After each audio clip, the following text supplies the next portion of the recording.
no 4º Congresso de Missões da Assembleia de Deus, Ministério no Ibirã. Deus abençoe poderosamente a sua vida, de você que está aqui conosco, os irmãos cooperando. Que Deus possa estar abençoando de uma forma extraordinária. Meus amados irmãos, enquanto os irmãos aí vão recolhendo os envelopes aí, abra sua Bíblia comigo, primeira carta aos Coríntios, no capítulo 16.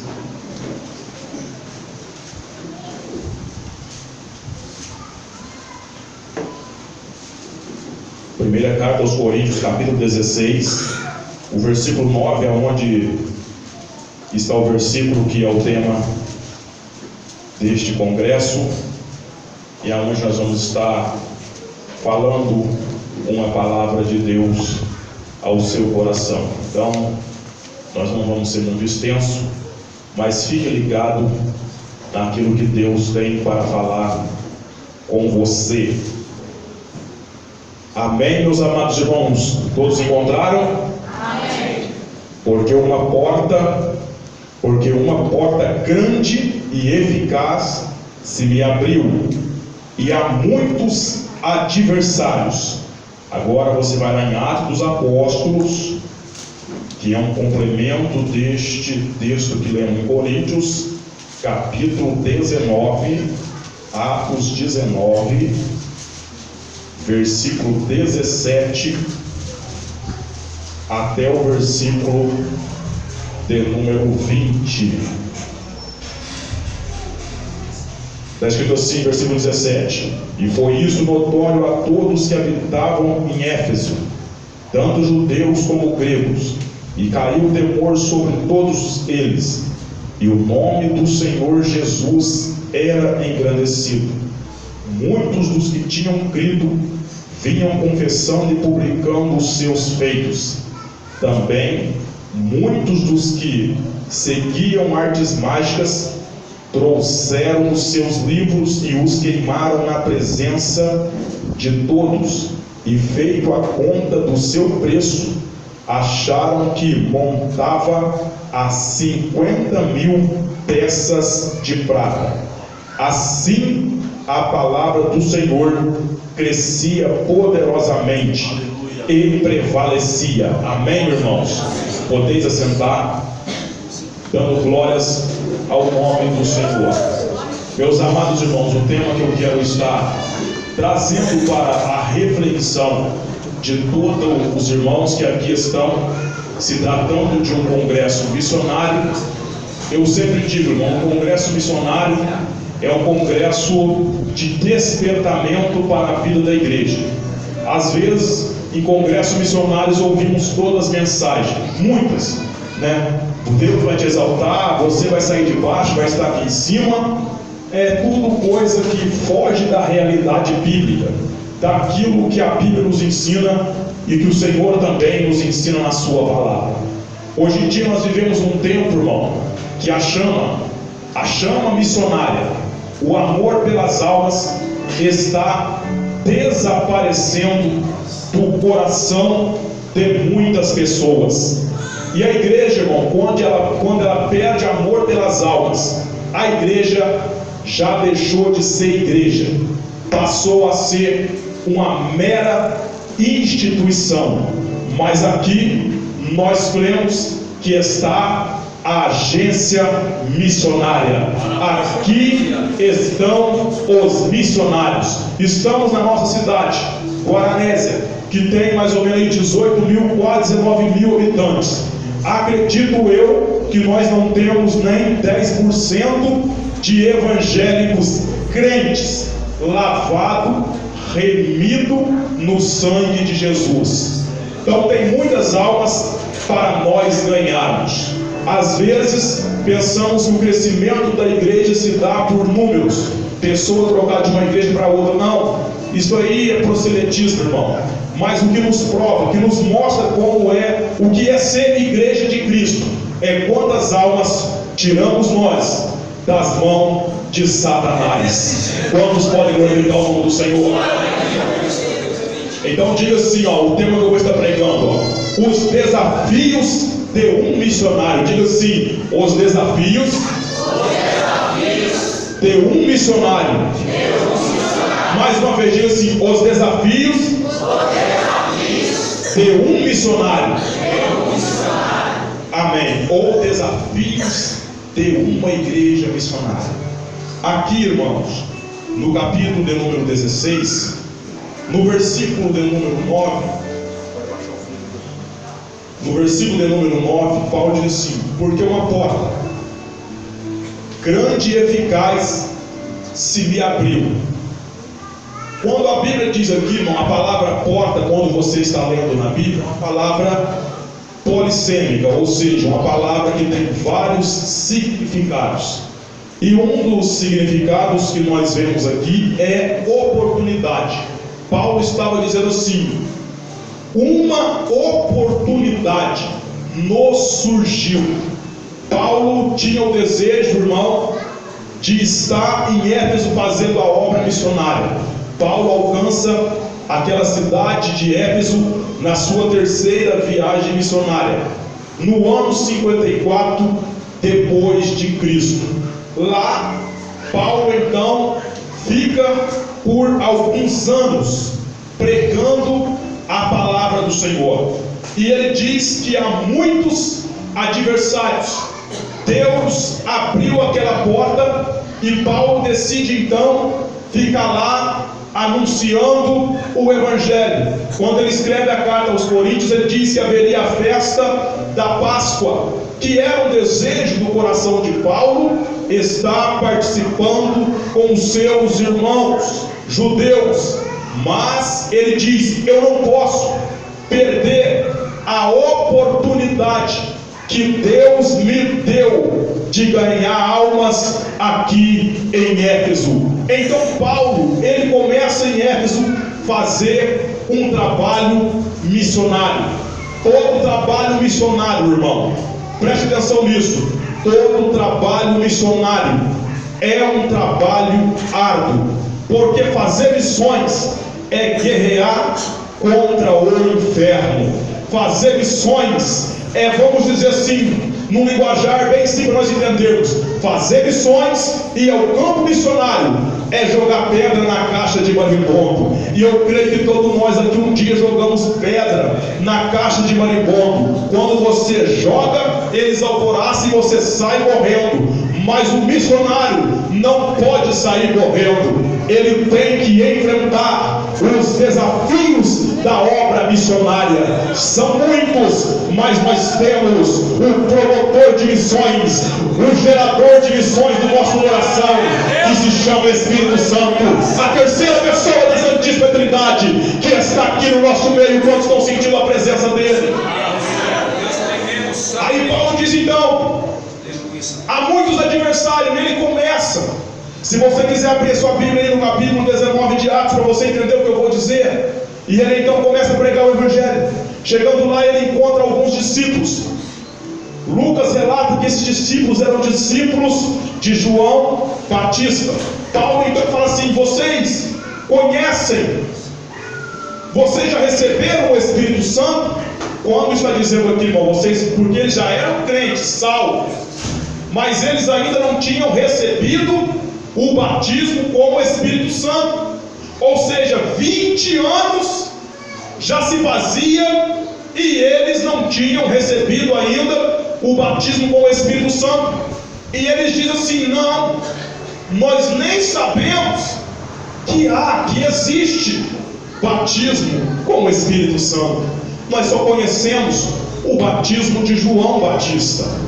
Então Paulo começa, então você observa aí no versículo de número 6: e impondo-lhes Paulo as mãos, veio sobre eles o Espírito Santo, e falavam línguas e profetizavam, e eram ao todo uns 12 varões. Veja então, irmão, que Deus já começou a fazer coisa extraordinária naquele lugar.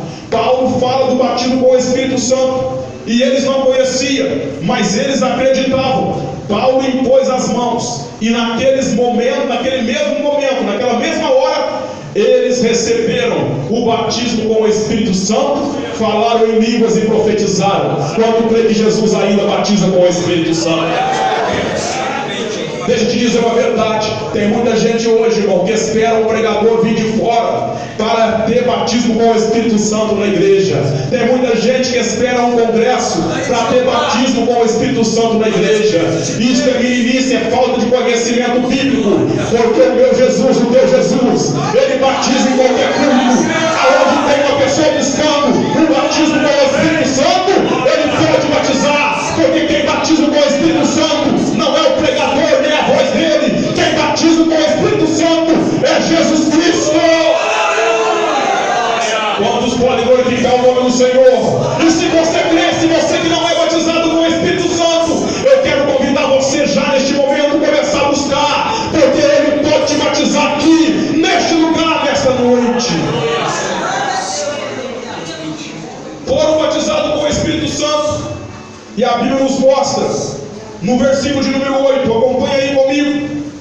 E entrando na sinagoga, falou ousadamente por espaço de 3 meses, disputando e persuadindo acerca do reino de Deus. Paulo, por 3 meses, foi até a sinagoga dos judeus e disputou as Escrituras, porque havia uma crença ferrenha, irmão, naquele judaísmo.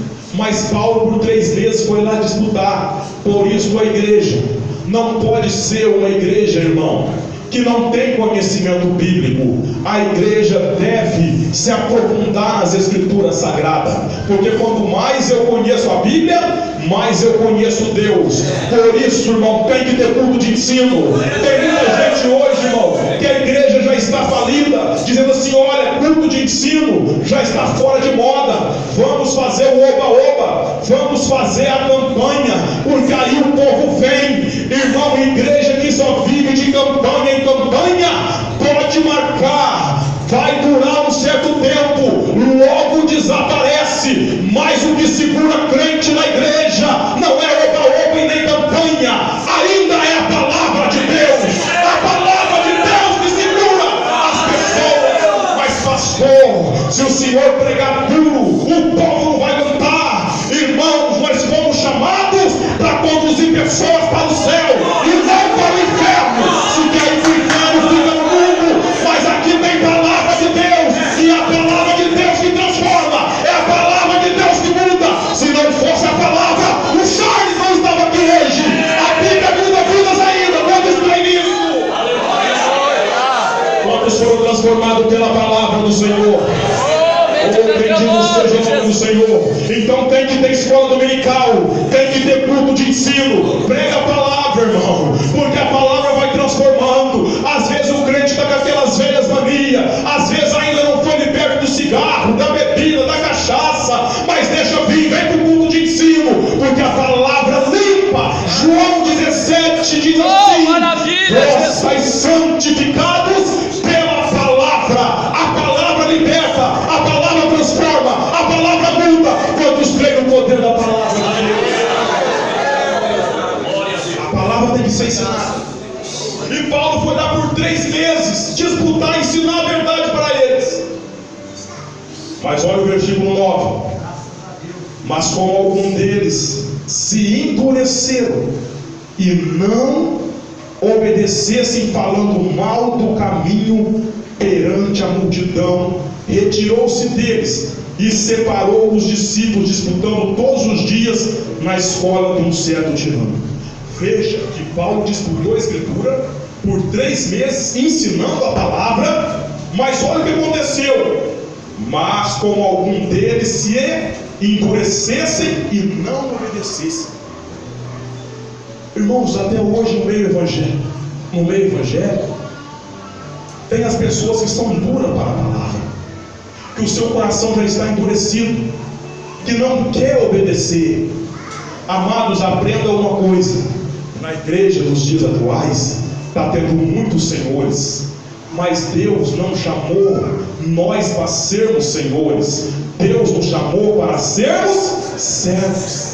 Servir a Deus, e servo obedece. Mas esses aqui, irmão, endureceram o coração e não obedeceram. Desobediente não herda o reino de Deus. Desobediente, irmão, não prospera na vida. Desobediente não prospera espiritualmente. O que Deus quer é obediência. Aquela velha frase que nós aprendemos na escola dominical: a criança entra na escola, ele aprende o ABC. A pessoa entrou na igreja, deve aprender obedecer. Hebreus 13:17, que eu sempre gosto de citar. Hoje, num dia que estamos vivendo, que pastor, que homem de Deus, irmão, não é mais respeitado, mas a Bíblia diz assim: obedecei aos vossos pastores, porque eles velam das vossas almas e vão dar conta delas, para que façam com alegria e não gemendo. Pergunta aí: você obedece ao pastor? Vai de novo, pergunta: você obedece ao pastor? Bendito seja o nome do Senhor. E então eles endurecem o coração. Paulo é obrigado então a fazer uma separação. Ele tira aqueles discípulos da sinagoga. E aqueles discípulos então saem da sinagoga, porque lá tinha um povo de coração duro que não queria transformação. Às vezes é necessária mudança, irmão. E Deus trabalha às vezes assim nessas mudanças. Alguém diz: por que vão sair? Não, Deus estava no controle. Paulo viu: este povo aqui não quer nada não. Vamos fazer a obra de Deus, vamos fazer a vontade de Deus. Então há aquela separação, e Paulo vai para a escola de um tirano e começa a continuar ensinando a palavra. E Deus, irmão, aí, continue aí, com a sua Bíblia em Atos 19, lá em Éfeso. E lá, o versículo 17 diz assim, que começou a acontecer muitas coisas. No versículo 11 diz assim: e Deus, pelas mãos de Paulo, fazia maravilhas extraordinárias. Deus fazia, através do apóstolo Paulo, coisas extraordinárias. Quantos creem que Deus faz coisas extraordinárias? Oh, aleluia. Diga assim para quem está aí, diga assim, ó: Deus quer usar você. Diga: Deus quer usar você. E a Bíblia diz que Deus, pelas mãos de Paulo, fazia coisas extraordinárias, a tal ponto que alguns exorcistas, judeus ambulantes, tentavam invocar o nome do Senhor. Irmão, o negócio era tão forte, tão bonito, que alguns começaram a dizer: mas esse negócio está muito bonito, vamos fazer igual eles fazem, vamos usar o nome do Senhor e vamos começar a expulsar demônios também. Observe aí no versículo de número 13. Mas, irmãos, eles então começam a fazer isto, mas olha o que acontece. Os que faziam isto eram 7 filhos de Seva, judeu principal sacerdote. Respondendo, porém, o espírito maligno disse: conheço a Jesus e bem sei quem é Paulo, mas vós quem sois? Olha aí, eles tentou se achar bonito. É bonito esse negócio de expulsar o demônio, de falar em nome de Jesus. Vamos fazer também? Vamos falar em nome de Deus de Paulo. E o demônio vai sair nada, irmão. O demônio partiu para cima e bateu neles, arrancou até a roupa. Sabe por quê, irmão? Não é palavra de efeito, não. É vida no altar, é santidade, é unção de Deus, é a presença de Deus. O diabo não respeita o meu paletó e nem a minha gravata. O diabo não respeita nada disso, nem o carro que você tem, nem tua conta gorda no banco. Não, o diabo não tem medo disso, não. Mas ele treme na base. Um crente cheio do Espírito Santo, que fala a verdade e vive. Aleluia! Tem que pregar e tem que viver, tem que viver e tem que pregar. Bendito seja o nome do Senhor. E Deus vai fazendo maravilhas. E a Bíblia diz que o nome do Senhor foi engrandecido e notório naquele lugar. Mas espera aí, está tudo dando muito certo. Deus fazendo maravilhas, Deus operando extraordinariamente naquela cidade de Éfeso. Mas lá em Éfeso tinha o templo de Diana, que era das 7 maravilhas do mundo antigo. Olha bem, irmão, era uma das 7 maravilhas do mundo antigo.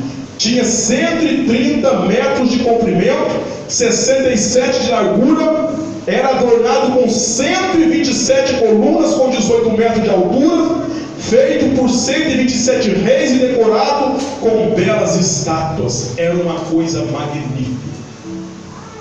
Mas lá estava o missionário, por nome de Paulo, falando do nome do Senhor. E Deus foi libertando vidas, e lá foi implantada uma igreja. Mas aí então vem o desafio.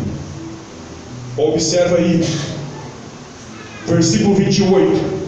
Ouvindo isto, encheram de ira e clamaram, dizendo: grande é a Diana dos Efésios. E um ourives, irmão, um homem que fazia imagens, estátuas e ganhava muito, e era muito dinheiro. Dizia esses homens aí: vai quebrar a nossa renda. Eles estão falando de Jesus, está acontecendo maravilha, o povo está convertendo, nós não vamos vender mais nada, esses nichos. Olha aí, ó, 24. Porque um certo ourives da prata, por nome Demétrio, que fazia de prata nichos de Diana, dava não pouco lucros aos artífices. Ou seja, era muito dinheiro, irmão. Fazia as imagens, ia vendendo, o templo magnífico lá. Mas Paulo foi lá com a missão de pregar o Evangelho. Aleluia. E quando Paulo foi pregando o Evangelho, irmão, começou a acontecer um reboliço, começou a haver transformação. Que o povo pegou seus livros de artes mágicas, ou seja, de feitiçaria, e jogou tudo lá. Vamos queimar isso aqui. E a Bíblia diz aqui, irmão, 50.000 peças de prata, traduzindo para nós hoje em reais, 1.300.000 reais jogado no fogo. De livros. Eu abro um parênteses para dizer uma coisa aqui, irmãos. Hoje em dia estamos vendo pessoas pregando o Evangelho, e isso é muito sério para nós. Um Evangelho barato, falsificado, que a pessoa vem para a igreja, mas continua da mesma forma, não tem mudança, não tem transformação. Mas eu vejo aqui o Evangelho que Paulo estava pregando de transformação, que aquelas pessoas eram impulsionadas, impactadas pela palavra, e eram transformadas. Não, agora eu sirvo a Deus, agora as coisas do mundo vão queimar tudo, eu não preciso mais desses livros de magia, nós não precisamos mais de feitiçaria, agora é nova vida em Cristo. Quem aceita Jesus não pode estar preso nas coisas velhas. Quem aceita Jesus não pode estar preso nas coisas do mundo, tem que ser liberto, porque o Evangelho liberta, a palavra de Deus transforma. Quantos estão entendendo e podem glorificar o nome do Senhor? Temos que pregar o Evangelho de mudança. Esses dias eu estava, irmão, estudando isso aqui, dando uma lida, e eu comecei a entender o que é o Evangelho. Zaqueu era cobrador de impostos, Zaqueu publicano, e ele roubava o povo mesmo, literalmente, irmão, passava a mão, roubava. Mas o dia que ele teve um encontro com Cristo, o que é que aconteceu? Senhor, tudo aquilo que eu defraudei, tudo aquilo que eu peguei do meu próximo, eu vou dar 4 vezes mais.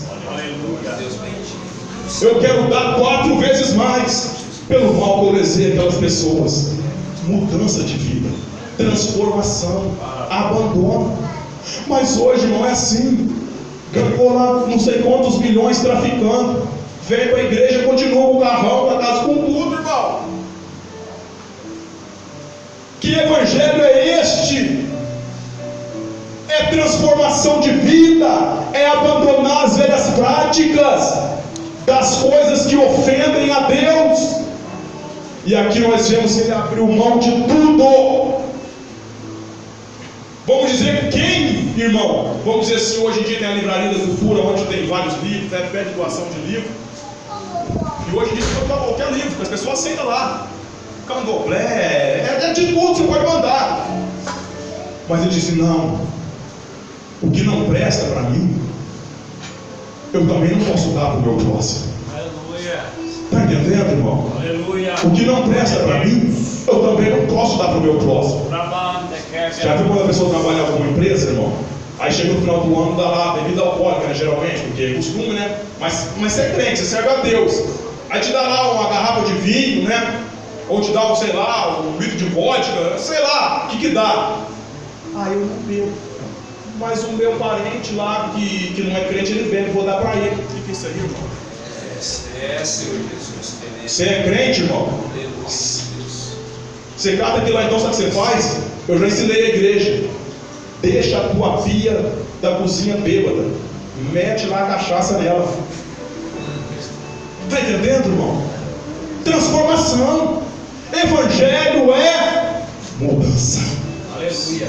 Glória a Deus. E aqui nós vemos então que aí começa a acontecer um alvoroço na cidade. Esses homens aqui vão acabar com o nosso comércio. Eles vão acabar aí com o templo da deusa Diana.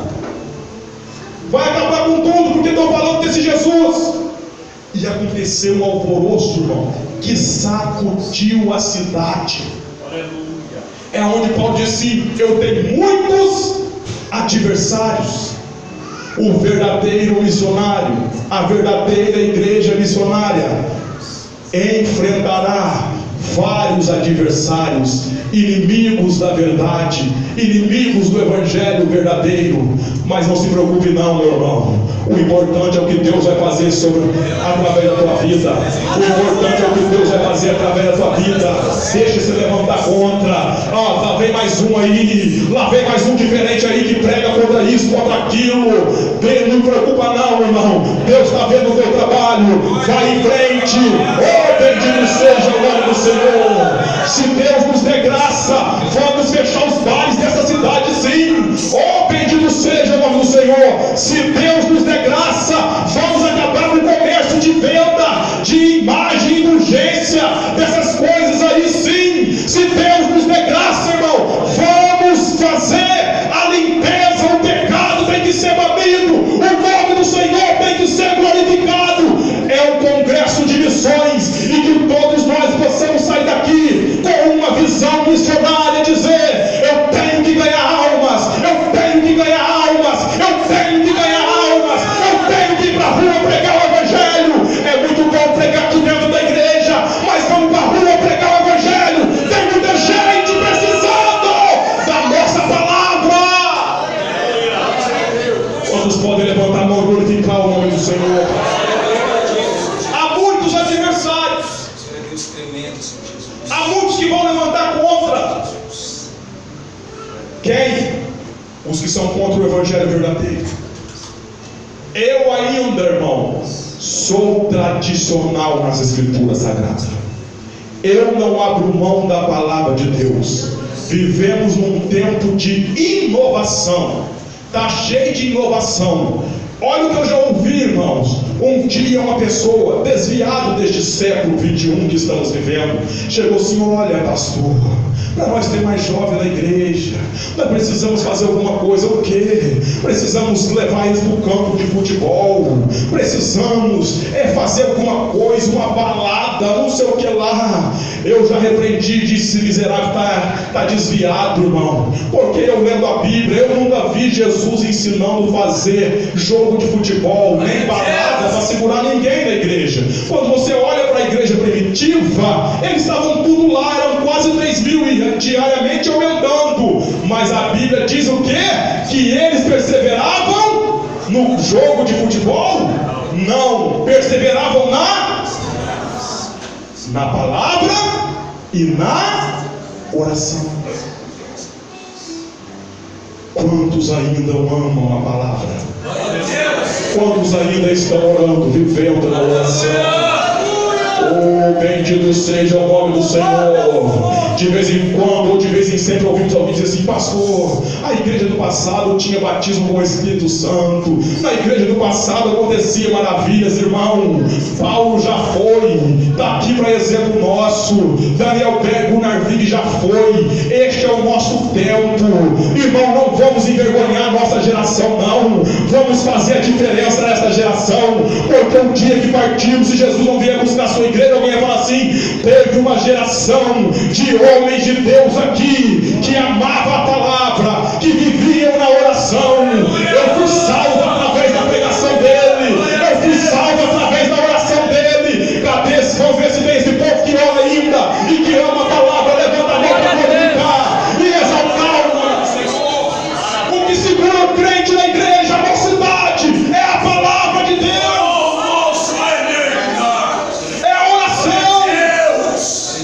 Às vezes, irmão, nada contra, mas esses dias agora eu comecei até a ver aí umas igrejas postando no Facebook às 19h30. Toda a igreja se reúna, irmão, toda a igreja, todo o tempo vão se reunir para assistir um filme chamado Um Quarto de Guerra. Irmão, é um filme interessante, mas vai assistir filme na tua casa, mas hoje você não vê mais. Irmãos, vamos reunir toda a igreja e um sábado à noite vai ter uma vigília, oração, pregação da palavra, haverá batismo com o Espírito Santo. Ninguém quer isso mais, mas Deus quer levantar um povo ainda que quer viver na oração. Vamos fazer vigília, vamos orar. Oh, bendito seja o nome do Senhor. Quantos creem nisso? Levanta a tua mão para glorificar e exaltar o nome do Senhor. Esses dias agora eu conversando com um pastor amigo meu, eu falei assim: meu amado, vamos começar aí, vamos começar a orar 2 horas da manhã. Fala o seguinte: hoje na tecnologia avançada, a hora que eu acordar eu te mando o WhatsApp, na hora que você acordar você me manda o WhatsApp para mim, e aí sempre a gente lá, tá, ok, quer dizer, já vou aqui, de outra cidade, pá, ok, já vou aqui também, vamos orar? Vamos. Qual o propósito? Nós tínhamos um propósito, vamos orar então. Irmãos, e Deus acalmou a tempestade. Deus acalmou a tempestade. O inimigo teve que recuar. A oração ainda chega ao trono de Deus. A oração move o coração de Deus. Se tem um povo que está orando aqui esta noite, eu creio que vai acontecer coisa extraordinária, porque aonde a oração, Deus opera o milagre. Quantos creem que pode glorificar o nome do Senhor? Temos que orar, temos que ler Bíblia, temos que jejuar. O que a igreja deste século precisa não é de inovação, não, irmão. Luz colorida na igreja, eu sempre prego isso aqui, e prego em qualquer lugar, até lá na Geminas TV, porque isso é heresia. Não precisa de luz colorida para segurar jovem, não. O que precisa é conduzir o povo à presença de Deus. O que a igreja deste século precisa é de uma renovação espiritual.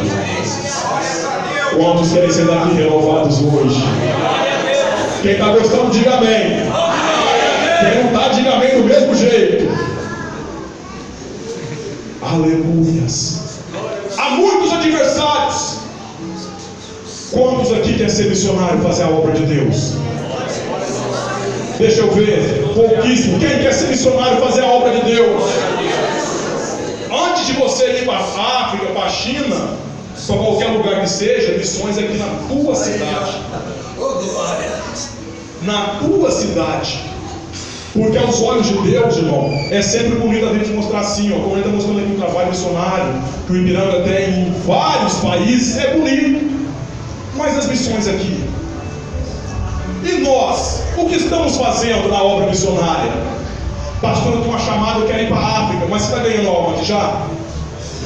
Começa aqui, irmão. Aí depois Deus vai te capacitar e você pode ir para outro país um dia, conforme a vontade do Senhor. Mas temos que ter a chama missionária acesa no nosso coração e fazer a obra do Senhor. E o missionário tem que entender uma coisa: Se você quer fazer a obra de Deus, se prepare. O inferno vai levantar contra a tua vida.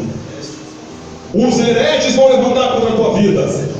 Os idólatras levantarão contra a tua vida. Às vezes até teus familiares se levantarão contra a tua vida. Mas Deus vai estar ao teu lado. Aleluias. Vamos lá, abra sua Bíblia aí para mim estar encerrando. 1 Coríntios, capítulo de número 2.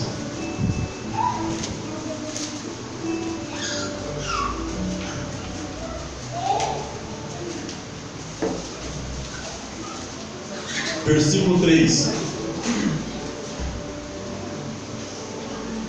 E eu estive convosco em fraqueza e em temor, e em grande tremor. Paulo aqui, escrevendo para aqueles irmãos de Coríntios, ele relata os problemas que ele sofreu na obra missionária. Ele diz assim: eu estive convosco em fraqueza, em temor e em grande tremor. Parece que nós vamos falar assim: a obra missionária então é tão árdua, pastor, que eu acho que não vai dar, porque Paulo sentiu tremor. Mas olha o versículo 4. Mas ele diz assim: a minha palavra e a minha pregação não consistiram em palavras persuasivas de sabedoria humana, mas em demonstração do Espírito e de poder, para que a vossa fé não se apoiasse em sabedoria dos homens, mas no poder de Deus. O missionário tem que ter poder de Deus na sua vida.